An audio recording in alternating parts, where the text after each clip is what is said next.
If you're at all interested in the role of technology in the transformation of our statewide economy, then this show is for you. I'm one of your hosts, Chris Berry. I'm also the president of OhioX, a statewide technology and innovation partnership.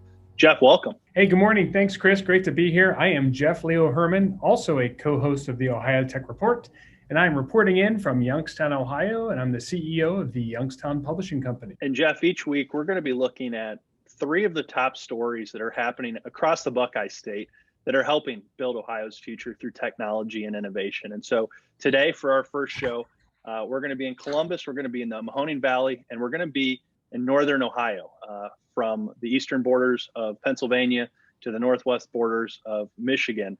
But to kickstart it off, Jeff, there was some really big news this week on Tuesday for Columbus-based hospital software maker Olive AI. They just recently announced that they had a really massive new fundraising round, over $228 million, which now values this Ohio-based, Columbus-based startup at $1.5 billion. That's with a B.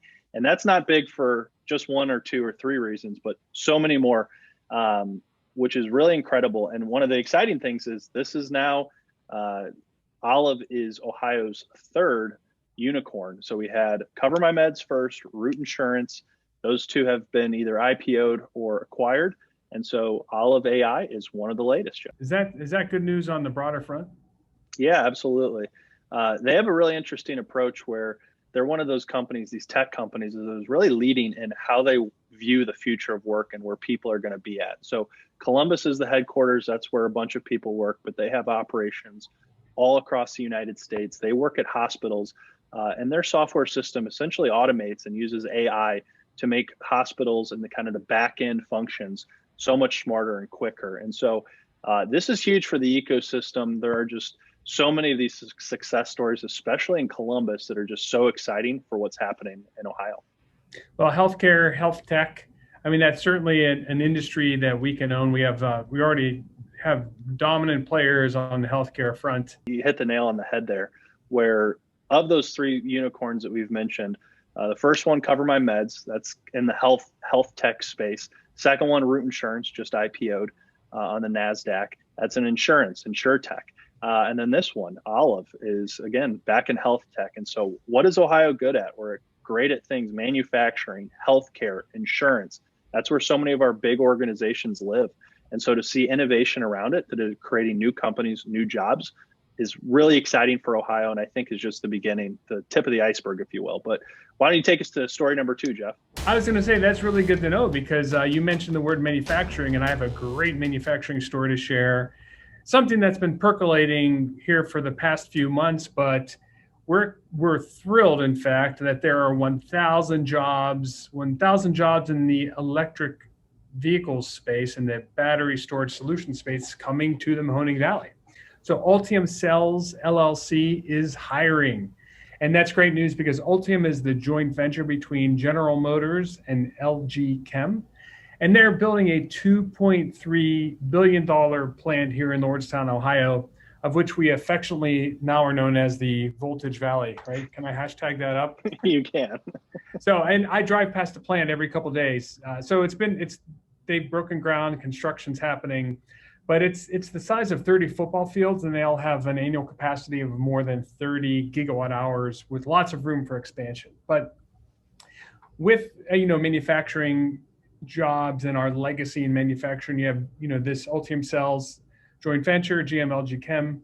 Lordstown Motors is also, they just logged 50,000 pre-orders for the Endurance, all-electric Endurance pickup truck, the utility vehicle there. So there's a lot of momentum on the manufacturing front, especially in the electric vehicle and battery storage solution space. Yeah, that's really exciting and great to hear, because obviously Northeast Ohio and specific Mahoning Valley, in this really detailed case, has such a strong history of manufacturing, and to see some of these next gen companies that are building things like electric batteries, electric vehicles. Okay, here's a positive outcome. So I said the Mahoning Valley, right?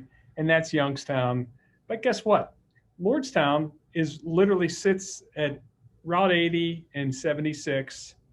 71 is not too far away. But this is a great story for all of Northeast Ohio, right? You have Portage County, Stark County, Summit County, right there, part of the Akron-Canton area. Mm-hmm. And so this is an area, once again, you lay out the infrastructure, you have the transportation infrastructure, the expertise happening. It's a reason we're literally excited here in our smaller community, but this really impacts the broader, this impacts millions of people, not hundreds of thousands of people. And that's why we're excited that it's happening right here. And I think that's what we really need to do is do more of things to connect our regions across this great state, and to put, to make Ohio very competitive on a national, if not global stage. Yeah, absolutely. And this kind of is a good segue to story 3 for today. But it's about autonomous driving and how right now we're seeing autonomous driving happen in different parts of Ohio. More recently, one success story is a caravan of autonomous semi-trucks. They were taken from Pittsburgh to Detroit. It's part of this Smart Belt Coalition, which was formed in 2016, combination of public and private organizations in Ohio, Pennsylvania, and Michigan. And they sent this 2-truck pilot from Pittsburgh to Detroit along the Ohio Turnpike, which cuts across all northern Ohio, with a delivery stop at a Toledo food bank on October 22nd, excuse me. And so this is a great example of, there's so much excitement around autonomous driving, what's happening. You have companies like Goodyear and Akron. You have active testing happening on the Turnpike. There's a bunch of exciting stuff happening in Columbus. And, we hear about it. You kind of hear about Tesla and some of their stuff, but it's happening right here in Ohio. Right. Well, I know the AAA, I've been involved with the AAA and their Technology Takes the Wheel series. I participated in an event back in late 2019, speaking to the 4 levels to achieve purely autonomous driving. But yeah, our infrastructure, our interstate infrastructure, really lends itself well to where will you see fleets moving? It's where you have clear lines of sight.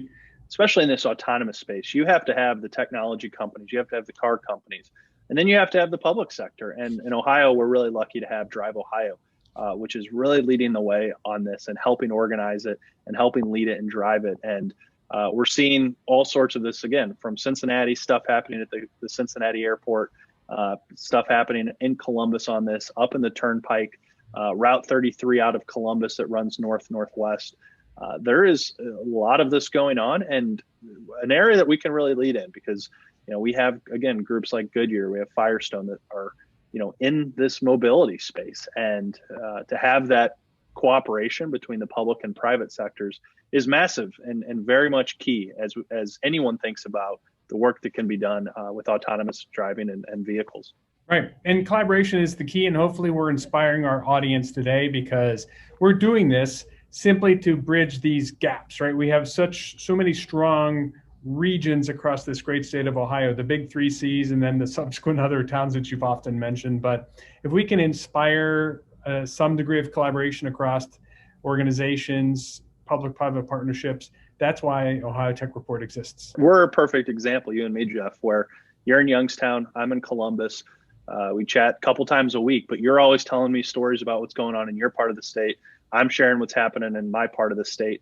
I'm always learning more things. You're always learning more things. And I think that's just the power of collaboration and raising the awareness, which is what we really hope to get out of this. And hopefully each week in about 10 minutes and 3 stories, we're going to be able to do a little bit about that. But Jeff, this has been a great first one. And I don't know if you have any final parting words for our viewers. No, I would say thank you for joining us today. If you have any stories of inspiration around how technology is really driving innovation and economic development across the state of Ohio, just let us know.